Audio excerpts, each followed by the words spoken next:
Well, hello and welcome to our backyard garden. It's episode number 21 here in 2025. Here in the South Carolina upstate, we're in the Greenville suburb of Greer, and we are showing off our cleome that are growing near our garage.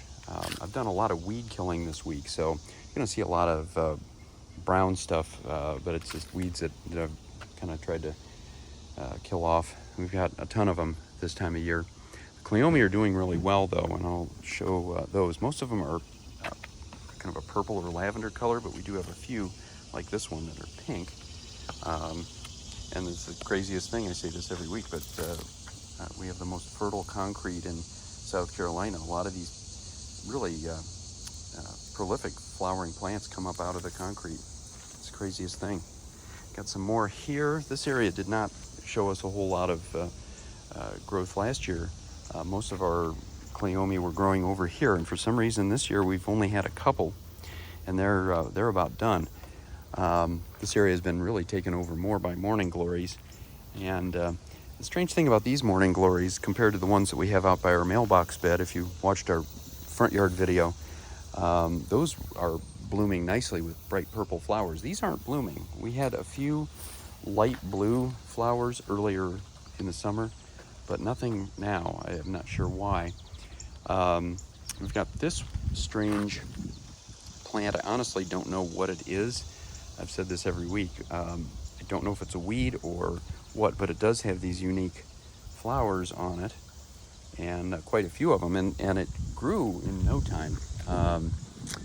We've got one over here as well that is about 6 feet in height, and it's really all come up in the last 6 weeks. But again, it has these white, unique sort of flowers that stay out for quite a while. So I'm leaving it. It doesn't look bad. It's not offensive, and hopefully I'll find out what it is at some point. Certainly our hydrangeas are the most dominant plants in the backyard right now, with all the white flower, what do you want to call them, clusters, I guess. They look like snowballs, and they're all through the upstate. This is a very good area for these kinds of hydrangeas, and every year they just keep getting bigger. They're very low maintenance, so they're good for a border like this. If you have an area that along the edge of your property or a fence, and you want to put them in there, they'll do very well. And right now they're peaking, which is nice because a lot of other things have finished up. If you saw our front yard video, there's really only a few things out there. Now in the backyard we have a little bit more going on. We have certainly the cleome, which is some more here around our fire pit, and then zinnias and a few other things we're going to see in a minute. But just about everything else is finished for right now. The digitalis, they're kind of hidden back in here, they're all done. Those are all spring flowers. These lilies through here all finished up within the last few weeks. Those were all late spring, early summer flowers, and even our butterfly bush, you can barely see it back in here. It's gotten so overgrown. And it's still blooming a little bit. We've got this one. This one typically blooms a little bit later with the bright purple, but even it's past its prime, and we probably only have a couple more weeks of color there. And there you can see one of the butterflies giving the plant its name. But otherwise, got one knockout rose that has a few flowers on it back in there, the red ones, and a couple monarda or bee balm. They're still blooming here. We have a lot more of those in the front yard, but they're all done. I showed the very last one today. It's probably going to be gone after today. A lot of other things are finishing up, like all the daylilies back in here are finished, and the azaleas here are spring bloomers. Also have a few impatiens that we put in back in the spring. They're not doing terribly well, unfortunately. Not a lot of flowers. They're just kind of hanging in there, but this has been a very hot summer so far. They don't really like that too much.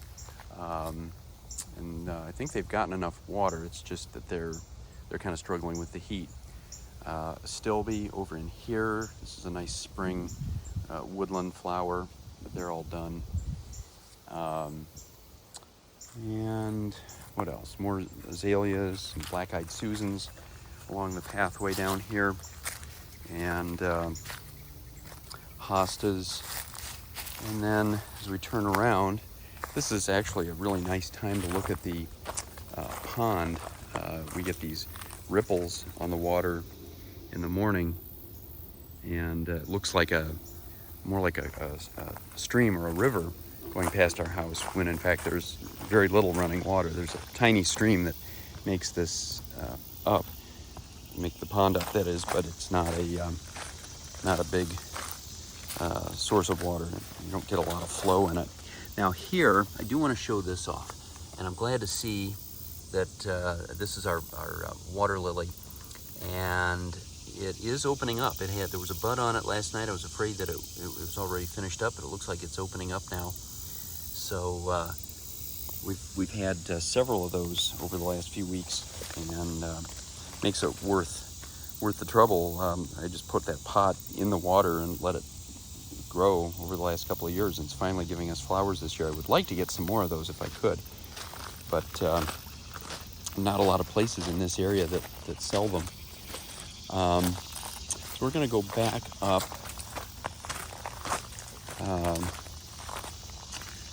the pathway here and just take a look at what's left. Again, a lot of things finished up, a lot of daylilies in this area all done. Lamb's ear, these little ground cover plants, they do have flowers that come up, but they're all finished. They have little delicate purple flowers on them when they were in bloom. Got a big knockout rose here. It's doing well. Still giving us a few roses. Some zinnias here, daisies. It's kind of finished for the most part. I think we may get a few more blooms out of those, but not a whole lot. And then up on our trellis, we have just a whole mix of jasmine and these big climbing roses and a few clematis mixed in. And then over here, another reason I like doing these videos in the morning, we get to see our spiderwort. These are only out in the morning. Kind of likes the shade, but these have done pretty well here in this little area. It gets shade in the morning and then sun from about 1 o'clock on. And then Veronica over in here, this is a favorite of the bees. As you can see, a big bumblebee there. Actually, another one in the background. And then these little red flowers, I don't know what these are. They're some sort of woodland flower we bought years ago that we can't remember the name of it for the life of us. And then we've got some wild mint kind of scattered back in these. In here, they don't really do a whole lot. They don't really have any colorful flowers, but they smell nice. They have a tendency to take over, so you have to kind of keep them down a little bit. Then we've got calla lilies over here. They're all pretty much finished for the season. A few more zinnias and a couple roses back in there. Not a whole lot. And these this butterfly bush, it's all one big plant, gigantic thing. It's about 6-7 feet tall and probably about 10 or 12 feet wide, but it's still blooming. It usually comes out about a month after the others in the yard, so we're still going to get a few more weeks of color off of this, which is nice. And then all these zinnias we put in back in the spring, all grown from seed, doing really well, giving us lots and lots of color. Couple daylilies still hanging in there. Not much. This is one of the last daylilies in the entire yard, probably because it got put in late last year, and its time frame is probably a little bit off. Some more zinnias here. Even a couple of gladiolas. Is kind of interesting because most of the glads have long since finished up. We've got these nice lemon yellow ones. These just got put in this year, so they tend to run a little bit behind during their first year or so. But those are about the only ones left. And then this is another plant that I do not know the name of. It's very tropical. It was given to us, and it has come up with these beautiful flowers every year. But for the life of me, I do not know the name of it. And then this is our wisteria, which has traveled about 20 feet along the fence over the last few years. Gives us a lot of flowers in the springtime, but it's done now, of course. And this is the other side of the wisteria, just constant, or not constant, but solid greenery through here. And then as we come over this way, I mean, this really kind of looks like a jungle. It's not quite as dense as it appears. I think on the video it looks like we're in the middle of the Amazon, but it's actually there's a nice area to walk through behind the fence there. Now these canna are not to be confused with calla lilies, but the canna.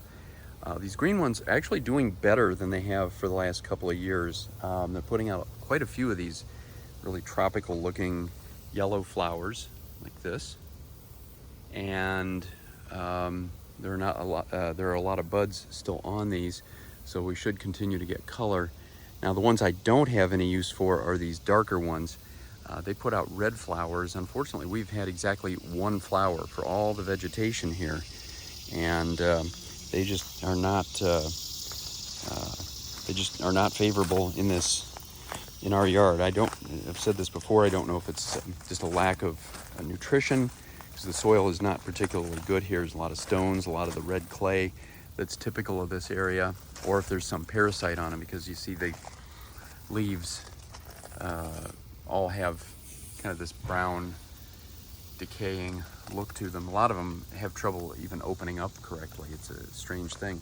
But again, the light green ones that put out the yellow flowers have been doing really well. So I'm real happy with those.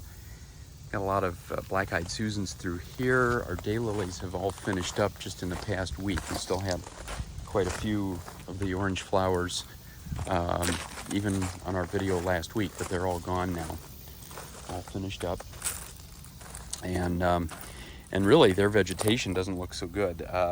If I had the time, I would just get down here and kind of gather all that up and really try to chop some of the weeds out. I did that pretty thoroughly back in the spring, and you'd never know it, because we've got maple trees growing in this terraced bed and all kinds of things. It really needs a lot of attention that I have not been able to give it, unfortunately. But I'm hoping maybe in the next year I'll be able to do that a little bit more.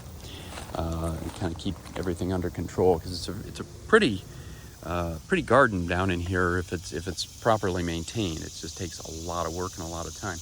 Now, one other thing that's worth mentioning, got a few climbing red roses over here, but next to that you can kind of see the purple. Those are Giacomini clematis, normally a spring flower.